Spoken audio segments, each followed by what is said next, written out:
Hoi, aigi ming kaino Ashang Kasar, President Indigenous Peoples Forum Manipur. Jiki aina President oiri. Jiki Manipur ki situation sidi koi yamna sigi long history oire. Masidi koi na kanabu koi hairuni. Adubu hojiki aina thamjaning bedi koi ki hojiki leadership koi ki young generation sing, young dynamic leadership, youth sing. Koi na phajana phap taraga koi na new thought process ama koi targale. Maramdi koi ki chakiba shoikiba han taukiba mayam do de hairagasu koi negative the heta chakiba taukiba. Maduna koi Manipur se koi na semkaningba matamda aina koi ki ngasigi leadership mayam da haining badi collective idea ama, collective thought ama. aduga inclusive oiba pota akhoi phajana naina minaraga phajana phapta minaraga akhoi Manipur se phajana semkat pasina akhoi gi khwaidigi phabo oigani hojeki hairiba taukiba aduga thogliba punamak sidi kari hairuni akhoi gi leader singna haiba tare akhoi gi leipak ngakpa lenga ngakpa haibase future gi khallaga identity amada culture amada ki oina akhoi se kanya luchin ba oidaba just akhoi magi kanaba doga mai kana ningai doga magi angamba khra adum tawraga maduda oina tawrakpadagi ngasi akhoina madugi result du phangbani aduna ngasi gi karamaina si oikhibano haibadu akhoina sengna haiba kanda masidi akhoina mamangda akhoigi mi singsina mikap thoramdaba akhoina khanglamdaba aduna akhoiga future gi plan tawromdaba akhoina hayeng kari thokani hanji kari thokani akhoi tungi tama kari tawgani haibase akhoigi leader singse visionary oina leader oibase leiramdabagi hojikse akhoi migi makha polaga akhoi se wana hingjaba mongda hinglakpadagi ngasi akhoi Manipur da issue punamakse akhoina thenajabani adu objective mayamna khangba mikap thokpa mayamsu thorakre aduna masidi aina chakhibagi shoikibagi dudi ai yamna particular way detail oina hainingde adubu masidi akhoi gi leader oiba mi singse leader haibase visionary oiba vision leiba plan haiba strategy haiba policy haiba adugumba aduda leader kawe akhoi gi leader sidi policy watle strategy leite plan leite aduga vision leite maduna maram oiraga ngasi akhoi emergence akhoi consequence akhoi problem face tokibase maduna ni haina ai sumaina dum first round dum thamjage ahanbada ko masigi huji thokliba akhoi ethnic classes hai or conflict hai go or asigi thokliba hojik thokliba sidi akhoi masiju akhoina sengna haiba kanda thokloi dabagi pochadama we adubu akhoi Manipur da sumaina maramrata communal classes communal riot thokpase akhoi gi habit ama oina nature ama oina thokre adu thokna akhoi gi mi singa masi aware taude matamada nagaga ichina Kuki su dum thoe aduga matamada Meitei Pangal ga Meitei su thoe hojikna sumaina mu lae punamakse karamaina se oibra haiba kanda akhoi se Manipur se indigenous people haiba male aduga non indigenous people haiba adu Manipur da indigenous people haiba sidi 1500 2000 3000 history leikraba akhoi gi wari phajana leiba mafam asigi horakpham ipa ipu gi wari leiba madugi mi singdu da akhoi indigenous haibani kona chahi chama matungda chama mamangda aduga chama yankhai chani maraksida changlakpa topa mayam su lei punamaktu Indian gi citizen oibagi tamakta akhoi Manipur da citizen ma oina leibi yabani makhoi singduna native haina akhoi na khangadabani native people ne makhoi se adubu adumaina lara kanda native ka indigenous people se pullaga Manipur da akhoi khuntaminari tamina kansida Manipur se laibak phaba haigdra laibak thiba haigdra akhoi se multi ethnic group state oyaba akhoi hojik 34 tribes communities layaba adu atopa unrecognized layriaba state piglaba machama da 34 kamlup leiba haibise araiba potna teba masi leirakpa matam si da akhoi gi problem se land demarcation su phajana akhoi boundary se clear oideba leira tarasu akhoi phajana ngak sende oiba ngamde aduga ngasai aikoida illegal immigrants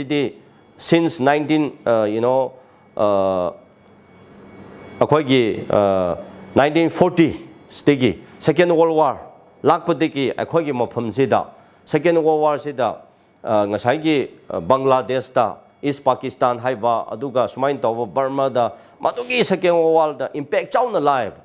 aduna 1940s ki matungdagi de akhoi sida Manipur sida yamna illegal immigrants se changlayaba tapna laaba se madugi illegal immigrants sing se hojiki mapung pha khreba yamna aduga 1940 da changlasu 1950 da 60 da 17 da oirasu akhoina 70 oirasu 80 phobo oirasu 1990s phobo da akhoigi indigenous people singsina yelhomi singsina mikap thoram dadana lengak oiragasu akhoigi organization mayam leirasu CSO mayam leirasu masigi akhoina police ama plan ama tawram de khara langla khotana ILP gi adu khara tawram bo wane ba but yamna manung changna akhoina mara tana illegal immigrants kamaina protect togni haibagi policy se leram de aduna 1940s tiki 1990s forward se masigi marakta illegal immigrants se phajana changne madugi amu matungda 1990s ta 91 tiki akhoigi naga kuki class se thokhra matungda especially mase akhoigi Myanmar haire hujik di Burma hairambado adudagi illegal immigrants se hena mu akhoi Manipur da changsal layaba garan ron harde Manipur sidi akhoigi South Asia gi akhoi gateway ku maniaba aduga nearest akhoigi kaino se border se Burma ne aba dona pillar more than 100 se akhoi Myanmar gi border oyaba more haibal laira songi churachambu degi songdegi kamjong degi ukhru degi akhoi more loina Burma gi lam se touch toba khak ne aba ilai na mase changlap laira aduna 1990s degi illegal immigrants se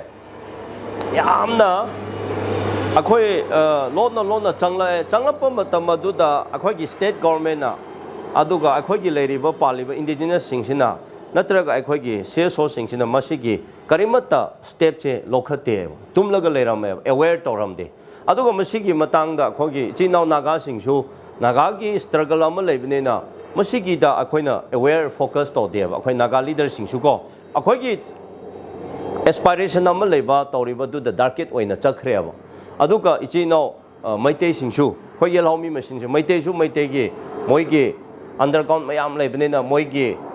kingdom tangbane akhoigi pre-merger agreement je rollback tawgadabne haibalomda struggle am chakhreba magi interest ta adumai magi tawnaba kanda akhoigi marakta su indigenous people masingni hairasu akhoigi naga ga Meitei da su mari si pharam phajaram diabo kep chauna leiram khreba madugi kep tugi leiba matam du daniaba jigi illegal immigrants ina yamna chauna advantage lo khibase adu akhoi naga gi asoibasu lei ai naga mo ina ai personal view haiba kanda aduga Meitei gi ichino chaubu soiba leiaba maramdi Meitei gi antarkam mayam leirambadu magi du chalaga Burma da amada leiraga kamaina Manipur future semjra haiba wakhan du di akhoina lamna thadokhreba ko madugi kep tu chauna leikhre leiringai sida ngasai gi illegal immigrants se influx se phajana akhoi Manipur da changlakhre 1990s matungda amuka Burma da kari haibra kamain tobra ga military janta se leire problem later adudik democracy gi moi fight tawdana khotana matam khra government lakpadagi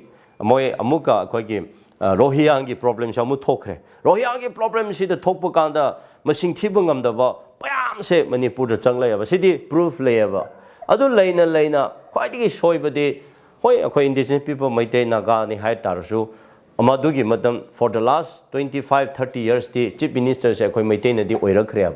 akhoi gi ojari sangna oirame haiba yam sona oirame habdodi oja yam sona oirambodi oji almost 40 years heleba ko oja resangna oirambasu 30 years mamang de heba after that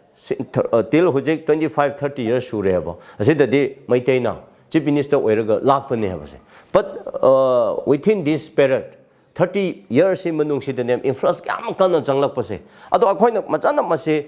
protect tawramde policy leramde plan leramde ngasi phobada ngara na phobada July gi tang nithoi gi yengbiro kunhunthoi gi yengbiro Chandel de gi Assam Rifle na report pire adogi chief secretary na order thoe ado 718 ne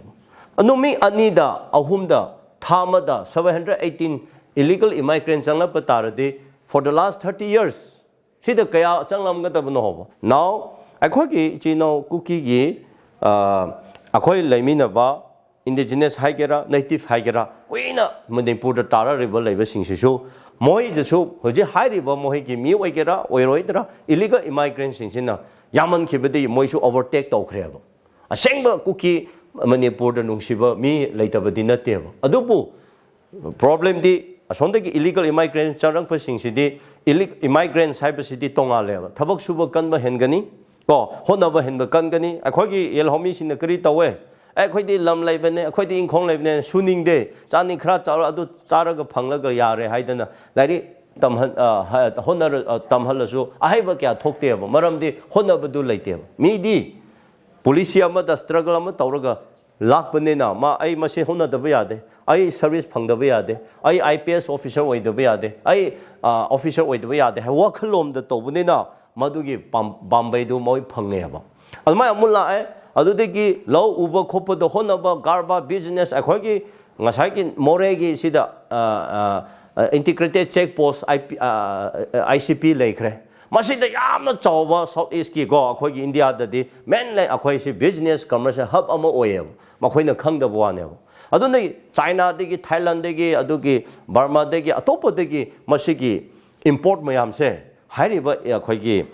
illegal immigrants in control to drugs yauna aduna moi di illegal immigrants has to pasapai abase asida pasapai ne lakpane lam phajana laisale yum sakale tawning tawre ama tawre moi gi paisa du wa tarab ne angang singse lairi phajana tamhale maduna ngasidi officer mayam makhoi oikhre abase aduna hojikti ichina Kuki ki native ta akhoi chahi chani laimina rakhaba Kuki phawboda asengba Kuki sing da so makhoi sina overtake tawrakpani haba overcome tawrakpani haba madu mu tawraga moi unite oiba mu pot se laaba one United social yam advance way crab. Or put to the city, Koi Manipur, the Laminary Punamak, Maruana, Koyel Homishing Sida, Moisida, Karimata, Akiva, Aquaida, Powder Bamaquida. Powder be Maram Nanga City Moida, Amuk, Aquai si Pame, sit owning a have a pot to Tosalapanem. I don't know, root cause tea. Must illegal immigrants Aquina, Matamchana protect the Hodaba, Matamchana Ting Hodaba, police leram the plan leram the Bagi, illegal immigrants Hana later shoot 1990s tigi.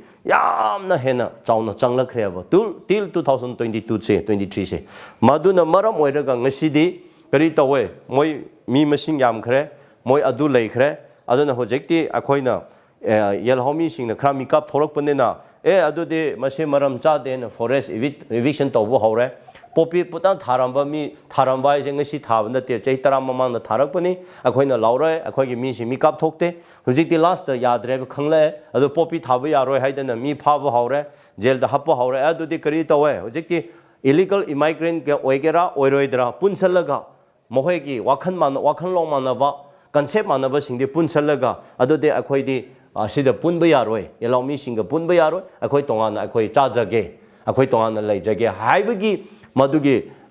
concept ama mohoide ideology ama puthораga madugi struggle do horokpane madu horokpadegi ngasigi conflict se lakpane ba the sengnadi adupu akhogi mishing na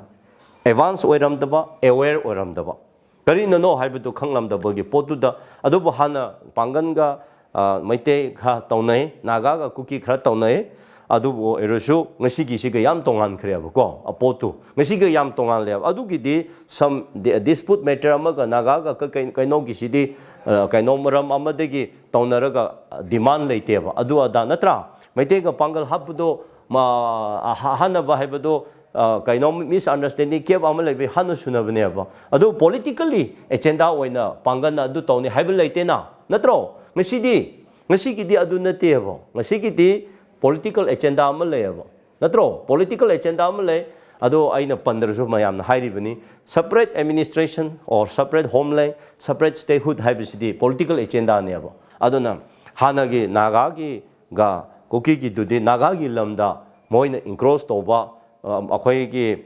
ayaba lauda dana heta khuntaramba aduga tawning ba tawrapdu da naga na madu yaro haiduna tawnarakpudegi underground machine khuthongnaraga sumaina khara lakhibane aba adu nagada sini haiba tangbasu leite moina nagagi lamda moina without permission da heta encroach toba settle toba dudegi masigi ko keep to tawnaraga admaina tawbane ngasidi natti heba ngasidi indigenous people singna masi khangadabane haba adobo punamakse akhoigi yelhomi sing akhoigi ngasai majority group akhoigi government lengak paiba chief minister oiramba mayamgi leader oiramba singi mikap thoktaba karimata khangdaba haibadagi tarene adudagi problem da tawra mede yamna singna illegal immigrants indi sumaina tackle tawraga lakpanena potu handle tawraga hojikti last ta asigi potse yaurakpane haina ai adumaina thamninge chumi mokoina di haire akoidi sengna haibawani moina di constitution makhada akoi demand tawbani hai adu airadi we all are Indians ko we all are Manipuri citizens akoi India da akoi Manipur da akoi lairi akoi India gi citizen ne moina center da akoi constitution da PO haiba taradi hojik moina tawri base on the other side masi chumde haina hainingeba chumdaba means moina center government da demand to tawgadabane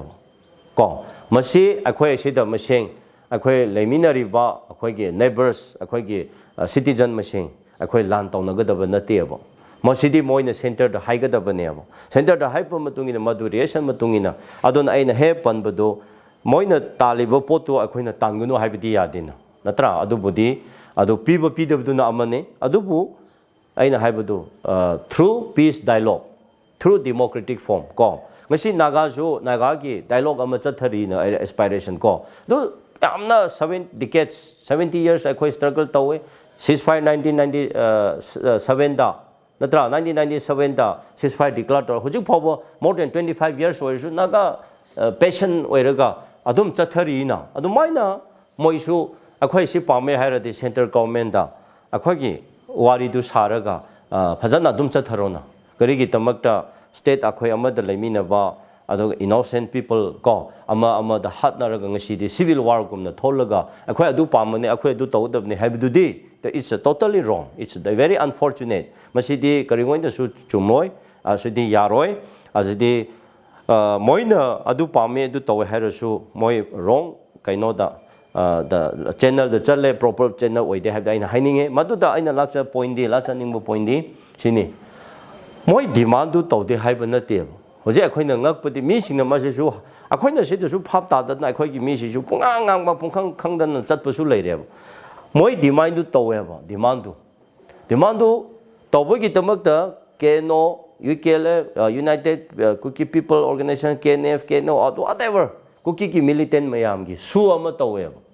su du ceasefire ne have ceasefire su aina thamase like a ceasefire ne have su thambado kari gi tama thambano government the wari saraga akhoi chakani haibagi natro adude su du kari gi tama thambano su du kari gi no haibado akhoina phap ta ba ma changne ba ana su da yana ki ina ki balai adu matung ina chalona adu yadar tardi break tawrona hana ko akhoi gi mi singje ma si phap ta de ba ngasi 2023 dana yaroi haidana lan tawbududi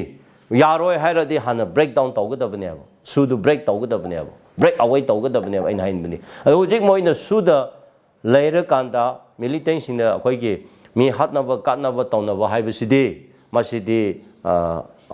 out of the rules out of the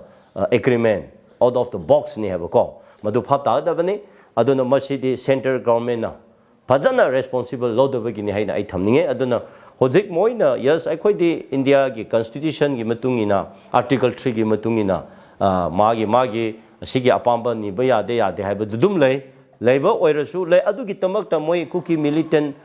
organization KNO ga haina sembase madu gi tamak natro aduga hojik na madu gumba karimata laitaba gumna fresh hoina demand ama puthora tawba haibse it's something wrong it's something mistake but aina mo isinau Meitei singa haining badi masi isinau Meitei singa su tackle tawba haitaba masi gi poche thorakpani moi gi demand se kansalakpani tawrakpani masi thokani haibisu mangjona akhoi khangba lei akhoi gi lengak singna akhoi gi leader na khangda waibududi akhoi gi mangjabani akoina haiba ta da bagini aduga accident se thokring da mi gi preparation do akoina ue adu akoi lengak na u da ba haiba do madu de gi pot se changlakhrabane ba hojeki changlaga tawnarak panena magi advantage ama opportunity do lona raga lepna khreaba pot ko aduna hojeki mohoina Article 3 ki India Constitution matungina ase hairasu through peace dialogue da chapiyo through democratic form da tawbiyo akhoi na masi pame haidona micham praja sing lan taw hatnaraga innocent mayam tawna ba haibse ai madudi chumde haina dum thame 2010 ki mamangda de ase kya leramde usu ude ta su taramde ko akhoi yel homi sing maite akhoi ki naga akhoi tapham lai akhoi si de chahi Lishing ani akhoi history le lishing ahum history le yawrakrabani adu let's forget about the 2000 3000 years but agi ipa ipugi da ko akhoi gi 120 year 20 200 100 years or akhoi gi 50 year manung da poppy karino poppy haiba karino ai se khanglam de ba tawsu tawram de kana su tawte masidi seng ai ba de ko maitei su tawram de naga su taw de ba adu bu after 2010 gi 2010 gi matung da de tapna haura kanda ngasi je pak tawna tawkhreba do ngasai karegi no hairaga mostly illegal immigrants moidi moigi lam se sini heba leite heba ado moidi illegal immigrants hoina lakpane na moigi karmaina how to survive haibse moidi kamai hingani haibse moi kokta yaweba adona by profession they are businessmen moidi ayamba akhoi sida lo ujadana hujik maitei mayam sida leyo mai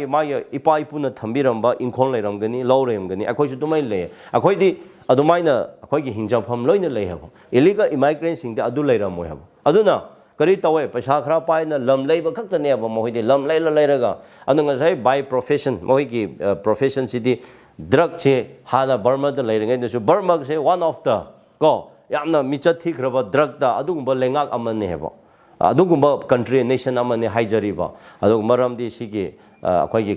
golden triangle haidise sigi Thailand Cambodia Vietnam sigi Burma sigi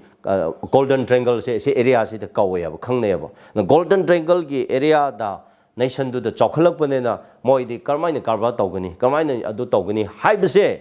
moi di adugi well knowledge le aduga moigi profession do adu ne heba akhoi gi mi sing di business haibse karimata knowledge leite heba aduna hojiki 1990s ta naga gi class thokling ai tringai da gai aseda gi ne haba moi akhoi gi poppy plantation la tringai da heroin se number 4 haina khangnari bse masing yam pusalak laga akhoi gi imphal da ko chairaga masina akhoi gi yel homi sing da ko yamna spoil oiram ya akhoi na khara angang oiringe da haip tai high school ka bu kan da ko para number 4 se akhoi hojiki patana revival se laram ya hojiki poppy tawu kamna first adu way ya base na poppy plantation sin ko na lakpane ya masi mamang da number 4 se tawram ya number 4 tawro kan da adu number 4 gi problems na hojiki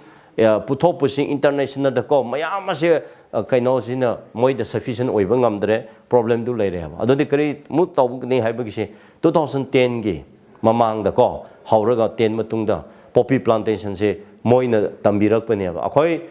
maiten na naga na hobudi leite ba aina haibse cookie loina makta na te ko I'm not blaming to all the cookies but illegal immigrants haibane go illegal immigrants se na lar kanda adomaina poppy plantation tamna hauraga masigi kana ba se khanglakpa laina sen tam wa haib tare akhoi low urusu chahi chupna akhoi na low pari ani hum urusu phauting chamari chama phangme lupa la ma yaude ba poppy plantation city acre amana 80 lakhs 80,000 yaukre go keji kaino amada 1 lakh 3 lakh se 7 lakh se chahi amada ilaina phangne ba ajum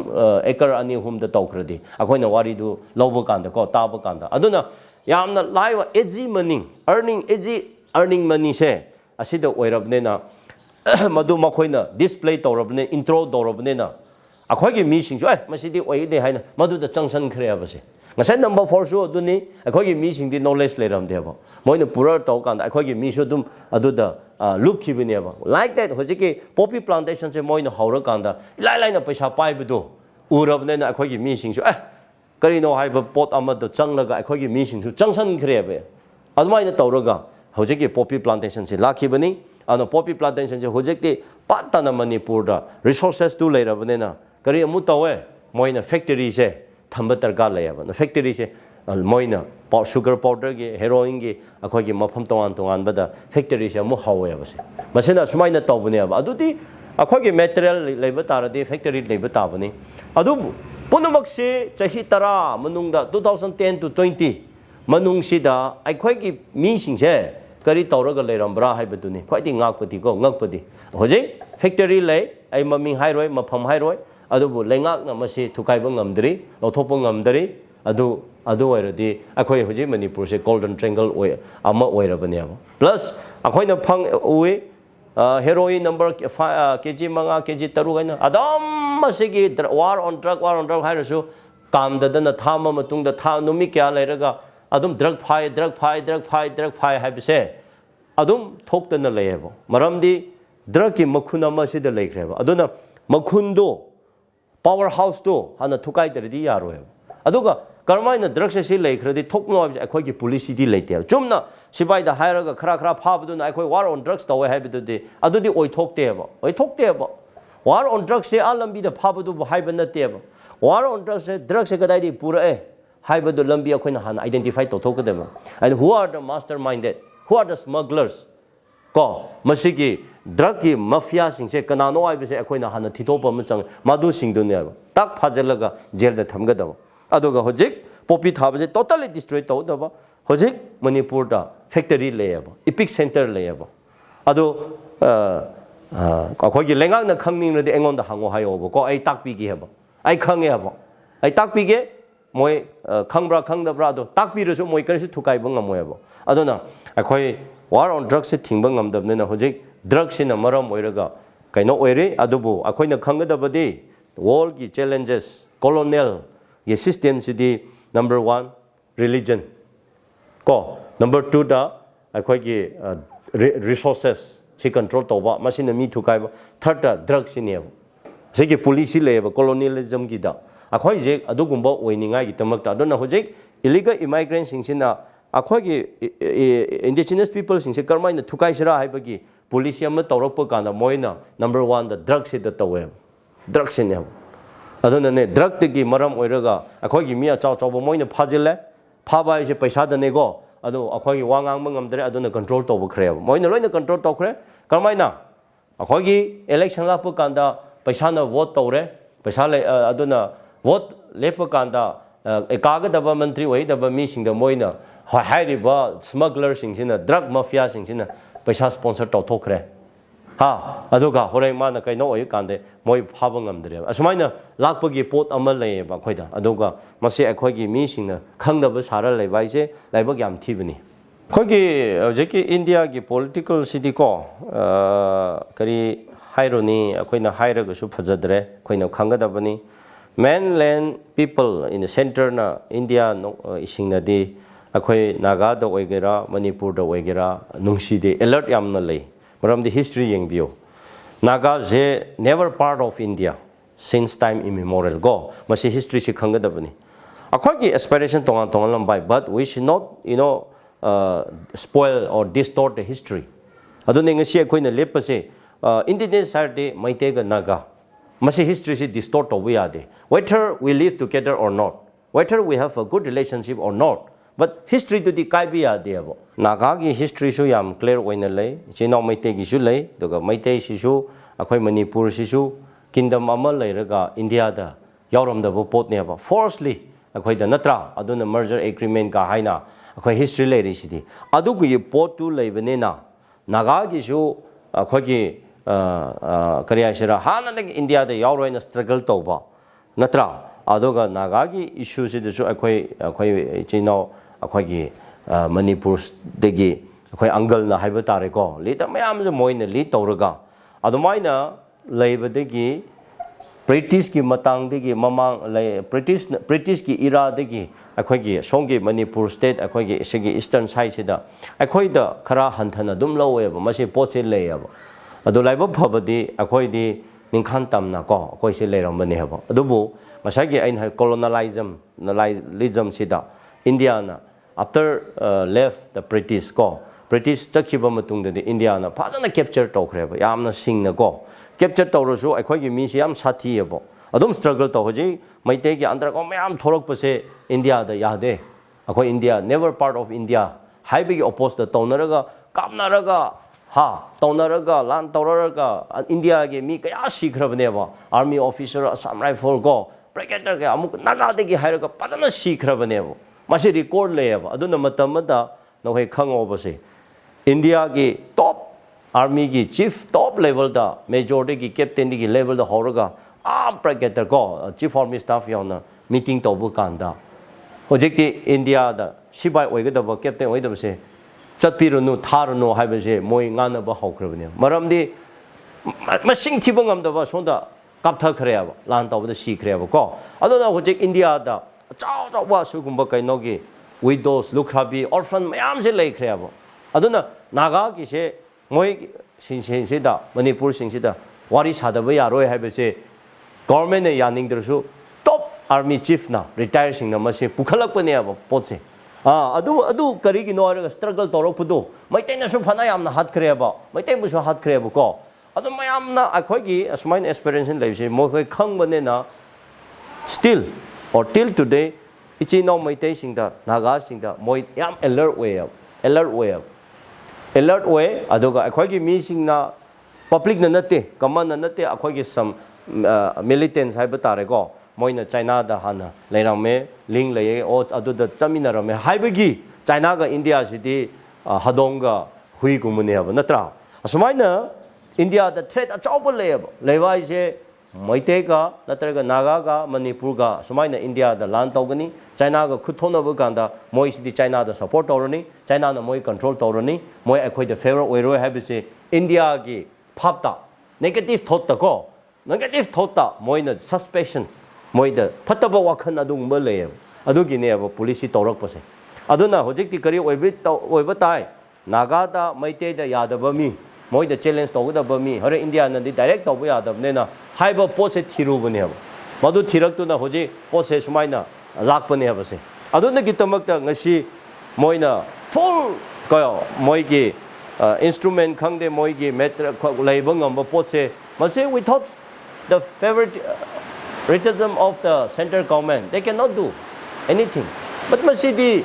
moi ki aduna ne ngasi army mayam leiraga Assam rifle leirasu moi militants da karisu tawde haba masigi police je amal leiba da akhoi gi di loina subchal lage haibolom da kadai da leibra haidana koiti thidana Burma da Meitei macha leiba yadre natra khoi gi IM sing leiba yadre akhai IM da sum pa naga sing sum pa ma da thamo haidana moi taun leire kitang damhen ba adumai na taun laga hoji India ki security forces mayam thajalaga position se yamna thina leigreba lan tauna bu su yadaba hanadi kamna tauna dana moi se am kirame ba hojikti ceasefire tawbadagi ama tawbadagi chahi kun sumaina leirak padagi akhoi gi mi sing sina light khora oithokpa soft oithokpa go moi sina adu taw adum punamak se de masidi center ki politics ne ba aduna mayamna khangada badi ato to bu to akhoi gi moi gi hidden agenda du de naga ga Meitei sida moi yamna alert way moi itamata threat achauba le adugi tamakta moi gi other center da so party ama state da so party ama le bada masigi opportunity tancha se laura kanda thabak se tothorak pane ba ngasi Manipur da party sigi ai maming di paloi center da panba party na taba regional party ama like Nagaland like Mizoram like Meghalaya kumna ama leiram khradi moina tawning ba kusi tarsi di tawba ngamlo moi ba adubu mesidi moina 80% 90% di control tawra thaba cha thabdi mayam urena madu kari gi no hairaga akhoi gi regionalism gi party leitadana adugi party gi branch oina parent oina go ngasi se leibadagi hoji potse oibani aduna ngasai hairi bo potu kari gi tamak no haiba kanda Meitei ga naga sibu India na threat chauna ko leye makhoi gi tamak threat achaubu we aduga kari asira moi yam alert way ba maram oi bunena akhoi da nungside aduna moi de akhoi da kaino tawgadabani haibagi potu da ado India chu machek tahaning de do adoga China da thenaba kanda moi su asigi strain lambi sha ma thirak pane abo adogi potu ne reality ti ko agenda de adune madu akhoi public ne khangadabani akhoi public de asi khangdadana sida lan pun taw pulau da lawe ba ko adu kadai digi lakpura haibado aduna any problem any happen lapu kana mi se root cause to thigadabane so where is the root cause haibase akhoi na thi de hebo akhoi de sida pulan langlaga Meitei gi naga gi ki adurom da haidana leire hebo potu adudani aduna masidi at any cost akhoi na peaceful learning idea honaba tabani masi honada ba yaroi adubu masi normalcy la hanse ꯑꯩꯈꯣꯏꯒꯤ piece ꯔꯦꯁꯇꯣꯔ ꯇꯧꯁꯦ ꯍꯥꯏꯕ ꯀꯥꯟꯗ ꯀꯔꯝꯕ mechanism ꯁꯤꯖꯤꯟꯅꯒꯗ꯭ꯔꯥ ꯍꯥꯏꯕꯁꯦ ꯑꯩꯈꯣꯏꯒꯤ ꯃꯤꯁꯤꯡꯅ ꯃꯁꯤꯗ ꯀꯣꯛ ꯊꯥꯗꯗꯦꯕ ꯃꯁꯤ ꯈꯪꯗ꯭ꯔꯦꯕ ꯃꯈꯣꯏꯁꯦ ꯑꯗꯨꯝ ꯂꯧꯔꯦ ꯑꯃꯅ ꯂꯧꯔꯦ ꯃꯌꯥꯝ ꯂꯧ ꯄꯤꯁꯇꯤ ꯑꯗꯨꯝ ꯍꯥꯏꯕ ꯑꯗꯨ ꯄꯥꯝꯗꯦ ꯍꯥꯏꯕ ꯑꯗꯨꯕꯨ ꯇꯧꯊꯣꯛꯔꯤꯕ ꯊꯕꯛ ꯄꯨꯝꯅꯃꯛꯇꯨꯗꯤ ꯀꯨꯀꯤ ꯁꯥꯏꯠꯇ ꯑꯣꯏꯒꯦꯔꯥ ꯃꯩꯇꯩ ꯁꯥꯏꯠꯇ ꯑꯣꯏꯒꯦꯔꯥ ꯀꯣ ꯑꯩꯈꯣꯏꯒꯤ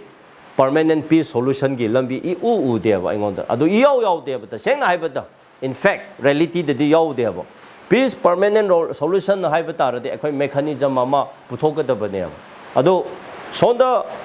ꯑꯗꯨ ꯇꯧꯋꯦ ꯑꯗꯥ ꯇꯧꯋꯦ ꯃꯗꯨ ꯌꯥꯔꯣꯏ ꯑꯗꯨ ꯇꯧꯋꯦ ꯍꯥꯏꯔꯒ ꯀꯃꯥꯏꯅ ꯄꯤꯁ ꯂꯥꯛꯀꯅꯤ ꯁꯣꯝꯗꯅꯁꯨ ꯑꯩꯈꯣꯏꯒꯤ condition to duni akoi demand to duni are kmai peace lakani there will be never bring peace adodi oithokte hojik tawriba thokliba sidi aina yengbada drama ga chamane it is a drama it is something just playing the game sidi adugumba ne aina deep oina khanba kan aduna aina masi mayamda mamangda yamna akoina suggest tawba yaba tawkhre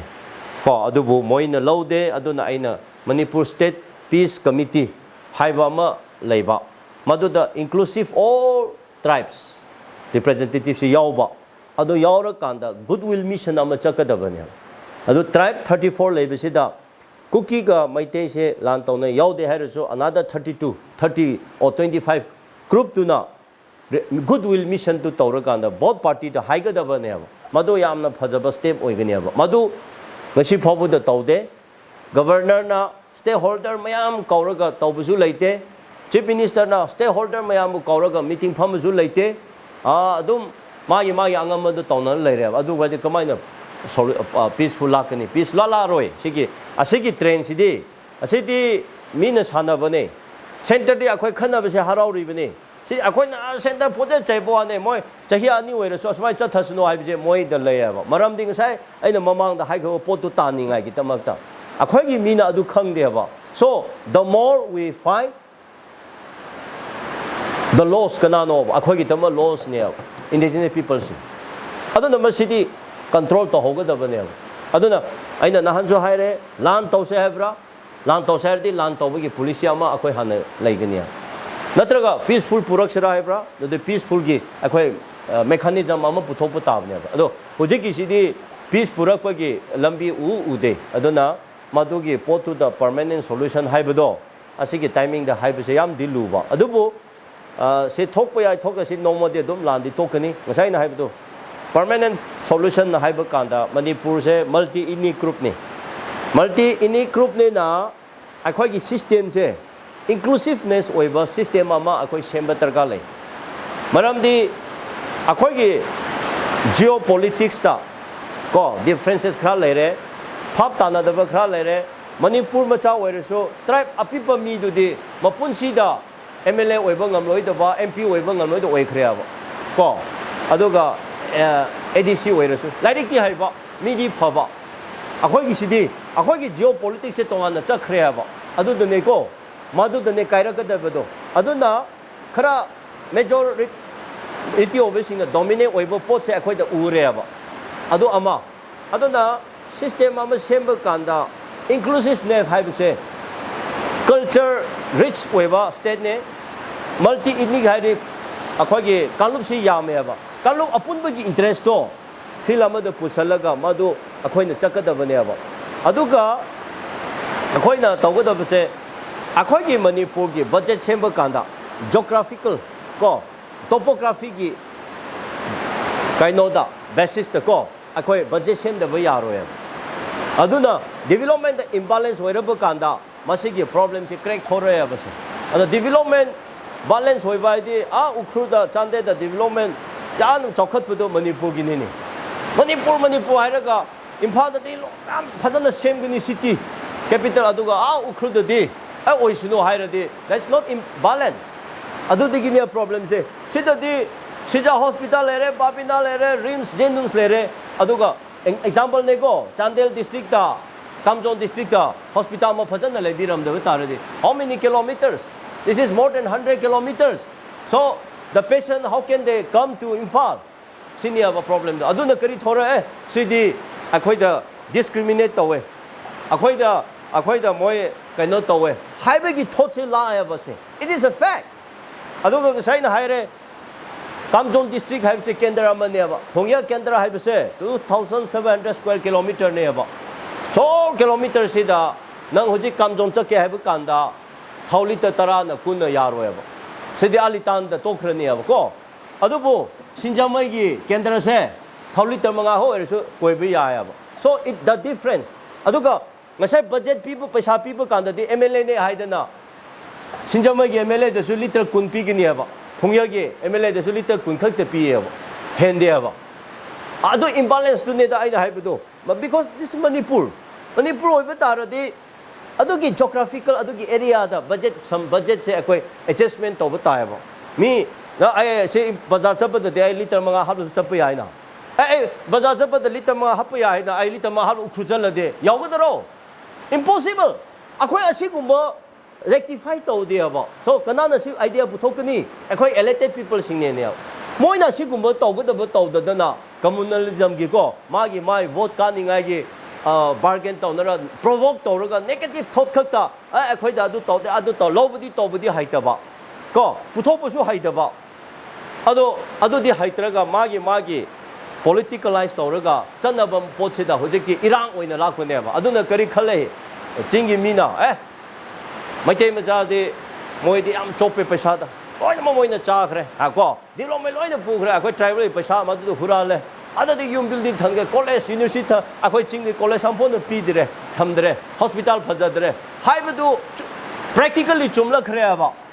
Really, Adobo Madu Togo Poto Nangi, I could late about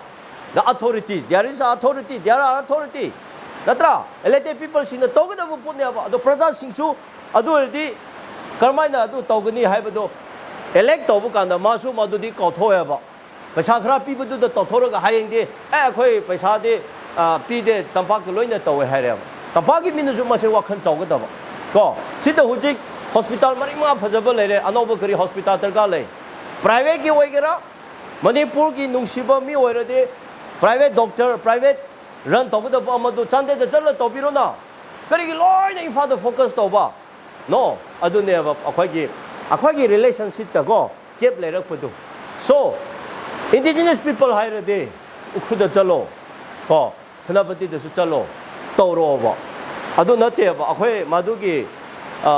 problem or banana, or Jiki permanent solutions. I the high river thought say, Masegi system, the inclusive Obama, I quite a structure, roadmap, Amashemakanda,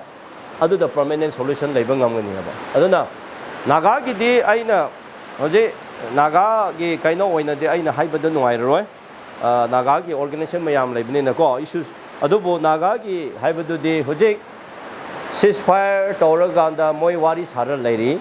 ko adusu India adu ceasefire leye tawe haduna akoina Kuki da any neighbor community da akoina land taw khanabadi ta leite abo. We are fighting to India. We are demanding go to India. Akoigi Naga Singna. Aduna Masidi, Adumaina Dumlay, Adu Kari, Poshanoid, Aina Hyben Nairo, Adubo, as I say, the Hobuk, the Akoi Manipur, the Labor Naga Sing City, Akoi history to the Kanana to distort of Yaro. History should be very clear. History to the clear Wagani. I want the Meitei Machani, Nagamachani, Haidana, history do Adu to have the I will never compromise. Akoigi politics position. Aduga Magi Kainoma. Lakpo pot aduna tongan pot amane ba nang America da lerezo nang se Manipur de chatpane ha natra Meitei Machane Nagam Chane ibani machimano ne aina yaman nang na Meitei ai mai ada nang na America da lekre haidana ibani imung nate habdi yaro ba nabani imung nate habdi yaro your family whether you live in the Canada or America history do di yaro ba ko aina habdi adugumba history do Naga Singsu Madudi Kangadabani, Meitei Singsu Adu Kangadabani. And history is Kangaraba, I quay board Pangweba. Mayamada, Manonipana, Mayamabo, go. Masiki honor, respect on the I quay land on the Rabatara, Madudi Aquay, Ashoiba, Apangba, Aquay Taganiam. Go, Asina, Aduna Madugi, history today, Aquay Yamna, honor, regard when Aquay Matampum the Tamgani, Aduga. History Kangba Kanda, Masagi Akogi, relationship Shishu, Akoise, Henna, Labung of History Kanga Baginia. Then nabani se imung ne haiba nata khangdar ta nabani su wakhan pullueba adobo nabani se mapa mana mama mana poklamani haina history khanglabu kanda de akhoi je minung siba je henjalai na ko leirai na ana akhoi na chatpasi de akhoi de history da stand tawning adobo ngasai ki crisis thokliba problem mayam de akhoi ki matam matam politicians sing sina soibade gine so akhoi atopata Meitei phate naga phate na akhoi blame tawroi kumsia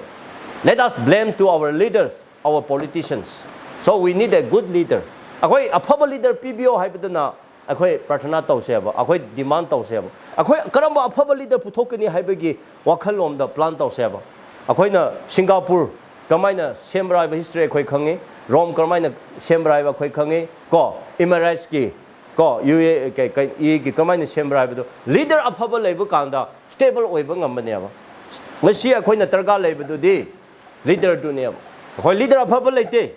se haira kanda moi sawi ngasi akhoi leader aphaba thoktriye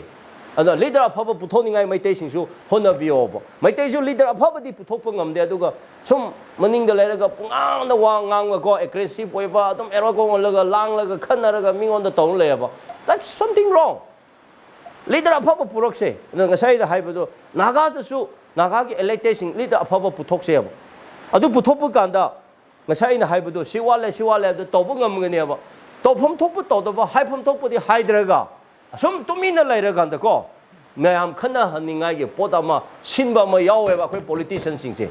khoi politician singse khana ningai moina sinba ma yawe praja di am nung sinabne go ngasi Meitei ga naga ma akhoi praja di am nung sina dinabne kana khana hale politician singne hapta beo ana akhoi gi politician singse warogni moin tarade politics tode akhoi gi politician singse leader haina ko bu yade ngasai na leader haibasidi visionary labor vision labor future ki policy labor future ki plan labor future ki strategy labor aduga aigi chakhum aigi personal imung interest ki de lepak te hen interest lova madu wakhan da khanglaga kathopang amba mi adu leader ka obne ngasidi akhoi number 1 da magi self imung da thameba kendra da state na lekpak da na ama kha da thameba kadai yani Chingi wegera tamgi wegera ko magi kaino du na hana important oina mamang da thameba akhoi Manipur da haibado de maning da thamkhra kamai Manipur chokhakani Manipur haib idea of Manipur si da mamang da khinga da bane ba magi khongkrau gari du di adu di leiresu phai leitresu secondary ne adu bo khanba mi leader se masi pokteribara yaudreba MLA marak ta ko adu madu akhoi ngai ba tare madu gumba puthokningai akhoi hona ba tai aduna ngasi thokliba problem akhoi leiriba situation position punmak se praja singi asoiba su lei praja gi asoiba haibdi aphaba leader khanba ngamkhidaba aduga akhoi gi politicians in soiba haibdu de praja gi awaba khangbidaba lepa gi tamak ta thabak tawdaba magi pocket ki magi inkhon gi lekai gi tamak ta honadana leirapade gi praja se khanarapane adana nanga na machima nawni nana you building sarade masu kalak pa tabni ni halai minaraga mana nana paisa dom pai grade ma ya ma se paisa kamai na pai no walk la oidro ha adu ngasai magi kana ni honarak padda parja da relationship ki feeling se akhoi da guilty ama yaw khreba asine potse ko aduna loisanba aina haining badi parja singchu minna sinbio akhoi Manipur se hanthak sida akhoi indigenous people singje punna chapangam daraba Manipur dum itoi toire Manipur dum loirani amuk hokapa sengkapa ngamoi force na hairag yaroi mi yame haina yaroi khulai afaba lei haina yaroi masidi manung degi tholakpa nungsi heba akhoi gi relationship wari aduna akhoi da punhan gadabani ani subada akhoi gi leadership wakhan mun khalla kanda akhoi soigre ebse moina emit tawbam changne akhoi soigre ebse emit tawgani aduga praja mayam se hojidi kari tawbatai kan ngasai na haibado magi aigi nang interest thadok patai adubo karmaina akhoi Manipur se chokhallaga chamanana manana hanthaba pikpa leitadana mana aduni adane haina leiba wakhandu thadolaga amata oiba wakhandu da akhoi se thabak tawba madugumba wakhan law thotu lapa kanda loina ma peaceful egani permanent solution so adu lakani until unless or without all this masi yaudadana karimata akhoi da permanent solution leikiroi haibase ngasi aina thamjage. Thank you.